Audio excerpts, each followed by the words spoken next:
A warm good morning to all of you. Welcome to Kalvi Amudu channel. In today's class, we are going to see 8th standard English in grammar part, transitive and intransitive verbs. Let's see. Transitive verb and intransitive verb. So verb வந்து என்னன்னா first we should know what is verb. What is verb? A verb is a word used to tell or assert something about some person or thing. அதாவது verb அப்படின்னா தமிழ்ல வினைச்சொல் அப்படின்னு சொல்லுவோம். ஒரு வினைச்சொல்லானது எழுவாய் செய்கிற செயல், எழுவாய்க்கு செய்யப்படுகிற செயல் அல்லது எழுவாயின் நிலை மற்றும் எழுவாயின் உடைமையை விளக்குகிறது. அதாவது it denotes the action of the subject or possession of the subject, three states of the subject, then action done to the subject. அதாவது ஒரு செயல் வந்து எப்படி செய்யறாங்க, எழுவாய் செய்யப்படுகிற செயல், அதனுடைய எழுவாயினுடைய நிலை என்ன, எழுவாயினுடைய உடைமையை விளக்குறது தான் வேர்பினுடைய ஃபங்க்ஷன். ஸோ அந்த வேர்பை வந்து டூ கைண்ட்ஸ் தான் நம்ம வந்து பிரிக்கிறோம். ஒன்னு டிரான்சிட்டிவ் வேர்ப், இன்னொன்னு இன்ட்ரான்சிட்டிவ் வேர்ப்.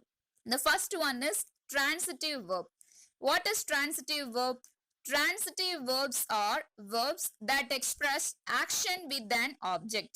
அதாவது டிரான்சிட்டிவ் வேர்ப் அப்படின்னா தமிழ்ல வந்து செய்யப்படு பொருள் குன்றா வினை அப்படின்னு சொல்லுவாங்க.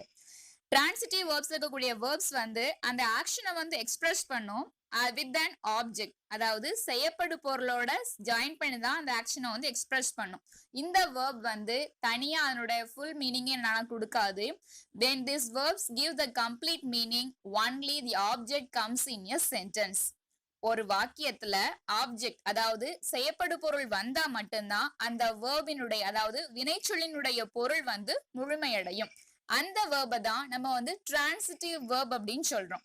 For example, I threw the ball. இல்ல ஐ த்ரூ த பால்ல I is the subject, threw is the verb, the ball is the object. So இல்ல வேர்ப் அப்படின்னு நமக்கு தெரியும், but it is a transitive verb. transitive verb அப்படின்னா அந்த ஐ through நான் வந்து போட்டேன், எதை த்ரோ பண்ண, பால த்ரோ பண்ண. சோ வெறுமனையா ஐ த்ரூ அப்படின்னு சொல்லி போட்டோம் அப்படின்னா that sentence does not complete, அந்த வாக்கியம் முழுமையடையாது. the ball அப்படிங்கிற ஒரு ஆப்ஜெக்ட் நம்ம போட்டாதான் அந்த சென்டென்ஸ் என்ன செய்யுது, கம்ப்ளீட் ஆகுது. சோ ஒரு சென்டென்ஸ் வந்து கம்ப்ளீட் ஆகுறதுக்கு அந்த ஆப்ஜெக்ட் தேவைப்பட்டுச்சு அப்படின்னா அந்த வேர்பை தான் நம்ம டிரான்சிட்டிவ் வேர்ப் அப்படின்னு சொல்றோம். Now look at this picture. A boy is having a gift in his hand. So Ravi gave me a gift. Ravi எனக்கு பரிசு கொடுத்தான். So what is the subject? Ravi is the subject. Ravi தான் எழுவாய். What is the verb? Gave. கொடுத்தான், அதுதான் verb. Me. மீங்கிறது யாரு, எனக்கு, indirect object. A gift. என்ன கொடுத்தான்? What did he give? He gave a gift. எனக்கு பரிசு கொடுத்தான். சோ இல்ல ரவி கேவ் அப்படின்னு நம்ம முடிச்சோம் அப்படின்னா ரவி வந்து கொடுத்தான். என்ன கொடுத்தான் நமக்கு தெரியுமா? அந்த சென்டென்ஸ் என்ன செய்யல, முழுமை அடையல, முழுமையான ஒரு பொருளை தரவில்லை. அந்த இடத்துல கேவ் மீ எனக்கு கொடுத்தான் அல்லது கேவ் எ கிஃப்ட் ஒரு பரிசை கொடுத்தான் அப்படின்னு ஒரு ஆப்ஜெக்ட் அந்த சென்டென்ஸ்ல வந்தாதான் அந்த ஃபுல் சென்டென்ஸ்மே it gives a complete meaning. Then only it becomes a complete. அப்போ அந்த சென்டென்ஸ் கம்ப்ளீட் ஆகுறதுக்கு அந்த வேர்ப் மட்டும் இருந்தா பத்தாது, அந்த வேர்புக்கு அடுத்து நமக்கு என்ன தேவைப்படுது, ஒரு ஆப்ஜெக்ட் தேவைப்படுது.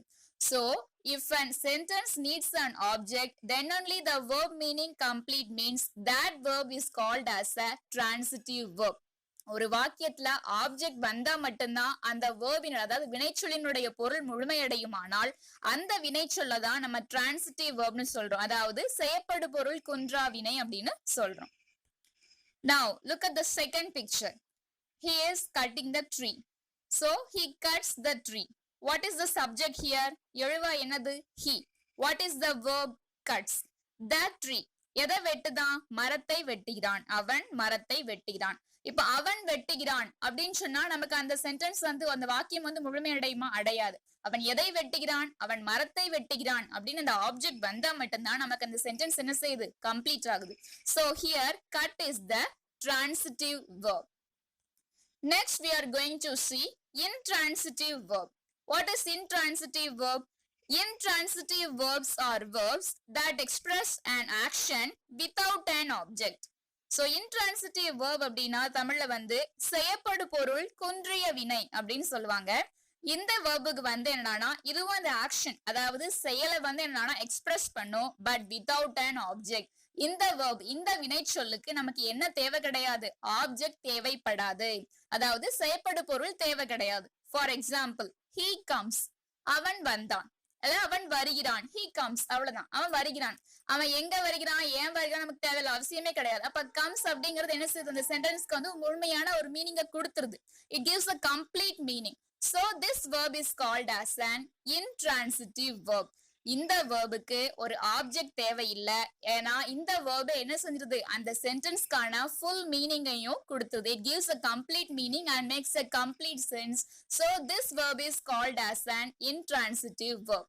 A verb which expresses an action without an object is called intransitive verb. Now look at the picture. Shankar is walking. So Shankar என்ன செஞ்சிட்டு இருக்கான், நடந்து கொண்டிருக்கிறான். So Shankar நடந்து கொண்டிருக்கிறான். இந்த வாக்கியம் வந்து முழுமை அடைஞ்சிட்டு it this sentence becomes complete. So இந்த இடத்துல வாக்கிங்க்கு அப்புறம் அவன் வாக்கிங் ஆன் த ரோடா அல்லது வாக்கிங் ஆன் த ஸ்ட்ரீட்டா நமக்கு தேவை கிடையாது. அவன் எங்க அவன் வந்து நடந்து கொண்டிருக்கிறான், ஷங்கர் நடந்து கொண்டிருக்கிறான். சோ இந்த சென்டென்ஸ் வந்து என்ன, it gives a complete meaning. So here walk is an intransitive verb. Now look at this picture. Shalini ran. So Shalini என்னது, ஓடிக்கொண்டிருக்கிறாள். சோ இதுல ran அப்படிங்கிறது ஓடிக்கொண்டிருக்காள் முடிஞ்சது. ஷாலினி ஓடிக்கொண்டிருக்கிறாள் என்பது அந்த வாக்கியத்தை என்ன செஞ்சது, ஒரு முழுமையான பொருளை கொடுத்துருது. So here ran is an intransitive verb. Now look at this exercise. List out the transitive and intransitive verbs. So நமக்கு ஒரு லிஸ்ட் ஆஃப் வேர்ட்ஸ் கொடுத்துருக்காங்க, வேர்ப்ஸ் கொடுத்துருக்காங்க. அந்த வேர்ப்ல என்னெல்லாம் டிரான்சிட்டிவ் வேர்ப், வாட் ஆர் தி இன்ட்ரான்சிட்டிவ் அப்படின்னு சொல்லி நம்ம வந்து டிஸ்டிங்கிஷ் பண்ண போறோம். Come, buy, teach, learn, arrive, sing, run, jump, write. So first one, come. So come அப்படிங்கிறது என்னது, வருகிறான், அவன் வருகிறான் அல்லது அவள் வருகிறாள். He comes, she comes, they come. So அந்த சென்டென்ஸ்க்கு என்ன செஞ்சது, வந்து மீனிங் கொடுத்தது. So here come is an intransitive verb. Second one, buy. buy அப்படின்னா என்னது, வாங்குதல். He buy, அவன் வாங்கினான். சும்மா என்ன வாங்கினா நம்ம சொல்ல முடியுமா, he buys a salt, he buys a soap, or Ravi bought a car, அவன் புது கார் வாங்கினான். சோ அந்த இடத்துல buy அப்படிங்கிற verb வந்து என்ன தேவைப்படுது, ஒரு ஆப்ஜெக்ட் தேவைப்படுது. So here buy is a transitive verb. Next one, teach. So teach means he teaches a lesson. Teacher taught a poem. So இந்த இடத்துல teach அப்படிங்கிற verbக்கு நமக்கு என்ன தேவைப்படுது, ஒரு object தேவைப்படுறதுனால so here teach is also an transitive verb. Next one, learn. Students learn the song easily. Students learn the maths problems. So here learn also needs an object to make a complete sense. So the verb learn is a transitive verb. Next one, arrive. The train arrived. So train arrived ஆயிற்று. He arrived in Delhi. Shalini arrived in Chennai. So here Shalini arrived or Ravi arrived. So in this verb, the verb itself gives a complete meaning. So arrive is an intransitive verb. Next one, sing. Selvi sings a song.